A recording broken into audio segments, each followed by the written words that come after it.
everyone, this is Kelly from Nanjing GS-mach.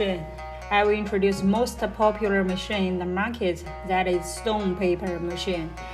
We have different machines joined together to get the different final stone paper. So what is stone paper? A lot of people ask it. Simple words is using plastic rings with the stone powder mixing together to get the final paper. Yes, this paper has a lot of different applications, such as garbage paper, garbage bags paper, and the notebook paper,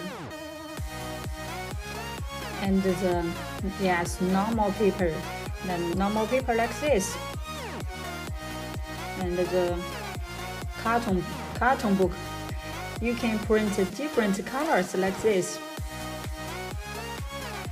and the package bag paper.